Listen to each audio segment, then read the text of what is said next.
ओम शांति। धन को अपनी ओर आकर्षित कैसे करें? बस आप एक बार इस उपाय को करके देखो। आपके जीवन में धन की वर्षा होने लगेगी। आपके जीवन में कभी धन की कमी नहीं होगी। आपको यदि बहुत संपत्ति की चाह है कि बहुत धन हमें चाहिए, तो आप सच्चे दिल से प्रभु का भजन करो, भगवान को याद करो। आप सच मानिए, आपको ऐसी संपत्ति प्राप्त होगी कि जो कभी कम नहीं पड़ेगी, बढ़ती ही जाएगी। आपके पास कभी धन की कमी नहीं होगी और धन चारों तरफ से आता ही जाएगा। आप विश्वास करो, 4 दिन भगवान का ध्यान करते हो, 4 दिन के बाद ऊब जाते हो, ऐसे नहीं होता है। लक्ष्य की प्राप्ति करने के लिए हमें प्राणों की बाजी लगानी पड़ती है, बहुत मेहनत करनी पड़ती है। यह तो आप जानते ही हैं। चाहे कोई भी लक्ष्य हो, उसे प्राप्त करना हो, लौकिक लक्ष्य में कोई भी लक्ष्य आपको प्राप्त करना है, तो क्या खिलवाड़ से विजय प्राप्त की है किसी ने? उसके लिए जब प्राणों की बाजी लगाकर अभ्यास किया जाता है, तो साधारण से साधारण और असाधारण से असाधारण सब पर विजय प्राप्त की जाती है। जब प्राणों का मोह छोड़ करके अभ्यास किया जाता है, कोशिश की जाती है, तब अपने लक्ष्य की प्राप्ति हो पाती है।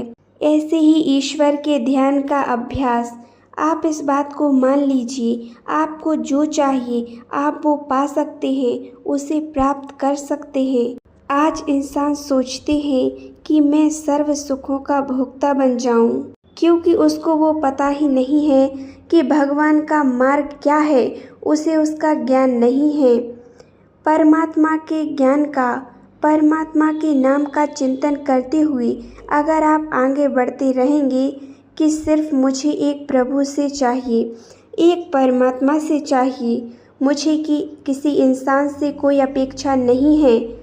यदि आप ईश्वर के दिखाए हुए रास्ते पर चलते हैं, उनके मार्ग पर चलते हैं, उनको अपने जीवन का हिस्सा बना करके चलते हैं, तो भगवान कहते हैं तुमको इस लोक में प्राप्त नहीं हो पाएगा, वो भी प्राप्त कर लोगे। ये बहुत आंतरिक मन की बात होती है, बहुत गहराई की बात होती है। जैसे ही आपकी स्थिति भगवान के ध्यान से ऊंची उठने लगेगी, तो आपके अंदर बहुत सारी दिव्यताएं उत्पन्न होने लगेंगी। दिव्य लोगों के वैभव, दिव्य लोगों के देवता, दिव्य लोगों की सिद्धियां, सब कुछ आपके सामने उपस्थित होंगे कि मुझे भोगो, मुझे स्वीकार करो। सारे वैभव आपके सामने होंगे कि आपको क्या चाहिए, किस चीज़ की आपके पास कमी है। फिर जब वो आत्मा नहीं बोलती है कि मुझे तो एक प्रभु चाहिए, मुझे एक परमात्मा चाहिए, और वो इन सब चीज़ों को नहीं देखते हैं, तो उनकी स्थिति ऑटोमेटिकली आगे बढ़ती जाती है। और आखिर में भक्ति मार्ग में भी दिखाया गया है कि कृष्ण भगवान को खुद आना पड़ता है कि आपको क्या चाहिए। जब वो प्रभु से कुछ नहीं मांगते हैं और बोलते हैं मुझे तो सिर्फ प्रभु आप चाहिए, प्रभु उनके संग संग चलते हैं। जहाँ मेरा भक्त, मेरा बच्चा चरण रखेगा, मैं वहाँ हाथ रखूँगा और मैं हमेशा अपने बच्चे के साथ रहूँगा। आप इस बात को मान लीजिए। यदि आप सच्चे मन से उस ईश्वर का, उस भगवान का ध्यान करते हैं, तो बड़े प्रयासों से जो आप प्राप्त नहीं कर पाते, वह प्राप्ति आपको यहाँ पर मिल जाती है। सबसे बड़ी बात है कि आप सुख क्षमता से विचार कीजिए कि आप धन चाहते किस लिए हैं, आप धन किस लिए चाहते हैं और क्यों चाहते हैं। तो आपके अंदर से सिर्फ एक ही उत्तर आएगा कि भोगों के लिए। सीधी सी बात है कि धन से हम मकान बना सकते हैं, सुंदर सुंदर से भोग एकत्रित कर सकते हैं, भोजन, कपड़ा लत्ता, भोग की सामग्री इत्यादि। इन भोगों में सुख है क्या? आप खुद सोचिए। यह आपने अज्ञान से मान रखा है। आपको अभी पता नहीं है उस चीज़ का जो आप मांग रहे हैं, ये कई लोगों के पास है। कई लोगों के पास ये सारी सुविधाएं उपलब्ध हैं, लेकिन वो जीवन में खुश नहीं हैं, वो असंतुष्ट हैं, वो संतुष्ट नहीं हैं, वो आत्माएं आपकी पहुंच नहीं हैं, इसीलिए वो आपको नहीं बताएंगे। इसीलिए आपको ये हम सच्ची बात बता रहे हैं। आपको जिन पदों की आप आकांक्षा कर रहे हैं, जिन भोगों की आप आकांक्षा कर रहे हैं, जिस वैभव को आप चाहते हैं कि मुझे ये मिल जाए, ये चीज़ें मेरे पास हों, उनके पास वो पद है, वो वैभव है, वो भोग सामग्री है, पर एकांत में जाकर के वो रोते हुए नजर आते हैं। आज आपने कितने ही लोग ऐसे देखे होंगे, उनके पास किसी चीज़ की कोई कमी नहीं है, सारे वैभव हैं, सारी सुख सुविधाएं हैं, फिर भी वो चैन की नींद नहीं सोते, फिर भी वो बहुत अशांत हैं, बहुत बीमारियां हैं उनके पास, बहुत सारी टेंशन है, कितने सारे दुख हैं, परिवार में शांति नहीं है, कुछ ना कुछ समस्याएं, कुछ ना कुछ दुख उनके पास आते ही रहते हैं। तो आज से आप इस बात को स्वीकार कर लीजिए, इस बात को मान लीजिए और नोट कर लीजिए कि बिना परमात्मा के, बिना ईश्वर के ध्यान के बिना, उसके नाम के जप के बिना कहीं भी दुनिया में आपको सुख नहीं मिल सकता, कहीं भी शांति नहीं मिल सकती। अगर संपत्ति की चाह है, अगर आपको संपत्ति ही चाहिए, आप अपने कर्तव्य का पालन करें, भगवान को याद करते हुए, भगवान के मार्ग पर चलते हुए आपको जो चाहिए आप विश्वास कीजिए। अगर आप ईश्वर का ध्यान करते हैं, उसके दिखाए हुए मार्ग पर चलते हैं, तो आपका यह जन्म भी सुधरेगा और आने वाला जो जन्म होगा वो भी आपका सुधरेगा और बहुत अच्छी जगह आपका जन्म होगा, जहां आपको शुरू से ही सुख समृद्धि होगी, असीम सुख की प्राप्ति होगी, सभी वैभव होंगे। लेकिन जिन भोगों के कारण आप अपेक्षाएं रखते हैं, उसके कारण आप भगवान का साथ छोड़ देते हैं, भगवान का ध्यान नहीं करते हैं, तो जिन भोगों के कारण आपने उस ईश्वर को छोड़ा है, तो वो भोग तो आपको मिल जाएंगे, लेकिन आप ईश्वर की प्राप्ति नहीं कर सकते। ईश्वर आपको नहीं मिलेगा। यदि आपने थोड़ा भी परमात्मा का ध्यान किया, तो उसमें आपका कोई घाटा नहीं है। वो परमात्मा आपको दुर्गति से बचाकर सद्गति में लगा देगा। आपको जो चाहिए वो आप प्राप्त कर पाएंगे। और आपको एक बात का ध्यान रखना है, यदि किसान खेत में बीज बोता है तो उसको भी थोड़ा इंतज़ार करना पड़ता है। पहले उस फसल की सुरक्षा करनी पड़ती है, उसको सींचता है, उसमें पानी देता है, तब जाकर के वो फसल प्राप्त करता है। ऐसा नहीं होता है कि उसने बीज बोया और कल उसको फल मिल जाए, उसको फसल प्राप्त हो जाए।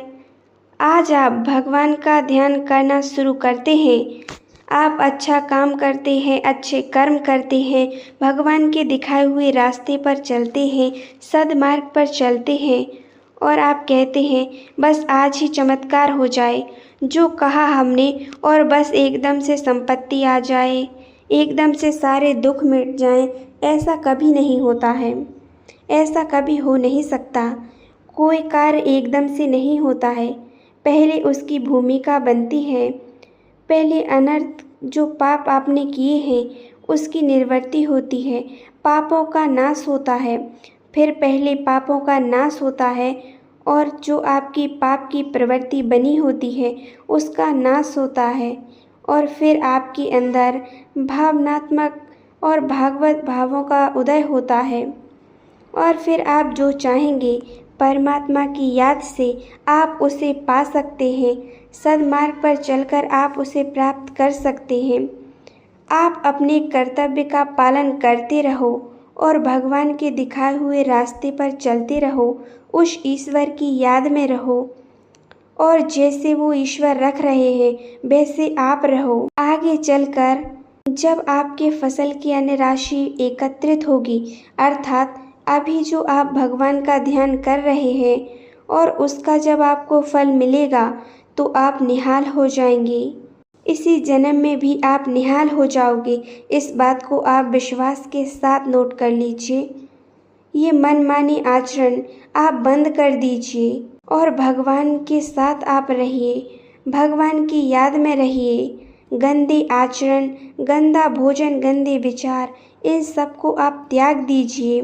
ये कुछ भी नहीं है। और जब विपत्ति और संकट और पापों का फल आता है, तब हमें समझ आता है कि हमने जीवन में क्या गलतियाँ की हैं। इसीलिए आप ध्यान रखिए। और जिसके अंदर अहंकार होता है तो अपने कर्मों का भोग उन्हें भोगना पड़ता है। और जिसने अहंकार को छोड़कर, उसको भूलकर, अपने देहभान को त्याग करके अपने को आत्मा समझ लिया है और निरहंकारीपन धारण कर लिया है और खुद को आत्मा समझ लिया है, परमात्मा की संतान समझ लिया है और बिल्कुल निरहंकारी बन के परमात्मा की श्रीमत पर चलने लगे हैं, भगवान को अपना जीवन मन बुद्धि से अर्पण कर दिया है, तो आपको जीवन का वो सुख प्राप्त होता है, वो प्रकाश, वो वैभव प्राप्त होता है। उसको शब्दों से वर्णन नहीं किया जा सकता। आपके पास किसी बात की कमी नहीं रहेगी। बस कमी है तो बस इस बात की कमी है कि आपका चिंतन परमात्मा में नहीं जुड़ा है, उस ईश्वर की मार्ग पर आप नहीं चल रहे हैं। अगर आपका चिंतन, आपके जीवन की डोर ईश्वर से जुड़ जाए, अगर आप सद्मार्ग पर चलते हैं, तो वो लक्ष्मी आपके पास अपने आप आएगी, वो आपके पास आकर्षित होगी। चाहे वो कैसी भी आत्मा हो, उसने पहले पुण्य नहीं किया हो, कैसी भी आत्मा हो, अगर वो परमात्मा का आश्रय ले ले, उस भगवान की शरण में आ जाए, फिर चाहे उसने कितने भी पाप किए हो, यदि उसने भगवान को पहचान लिया है, ईश्वर के दिखाए हुए मार्ग पर चलने लगी है और अपना जीवन ईश्वर को अर्पित कर दिया है, तो वो आत्मा सर्व दोषों से, सर्व पाप कर्मों से जब भगवान का ध्यान करते हैं तो उनको नाश करके भगवान सब दोषों से उसको मुक्त कर देते हैं और उस आत्मा को पुण्य आत्मा, महान आत्मा बना देते हैं। ईश्वर की याद से आप अपने जन्म जन्मांतर के पापों को नष्ट करके आप महान बन सकते हैं, पुण्य आत्मा बन सकते हैं। आप परमात्मा का ध्यान करते हैं तो आप उसके स्वरूप हो जाते हैं, क्योंकि हम आत्मा और परमात्मा का एक ही स्वरूप है, हम उसका स्वरूप हैं और हम उसको भूल करके और हम शरीर भाव को प्राप्त हो जाते हैं। इसीलिए अपने को देह समझने लगते हैं, शरीर समझने लगते हैं, इसीलिए हम दुर्गति को प्राप्त करते हैं। हमारी दुर्गति होती है। जिस आत्मा ने परमात्मा को पहचान लिया है, उस ईश्वर को जान लिया है और अपना जीवन ईश्वर को अर्पित कर दिया है, ईश्वर के दिखाए हुए मार्ग पर चलने लगी है, अपने जीवन का निश्चय बदल दिया है। अब मेरे जीवन का जो भी है, मैं परमात्मा को कभी नहीं छोड़ूंगा, सब मैंने उस ईश्वर को सौंप दिया है।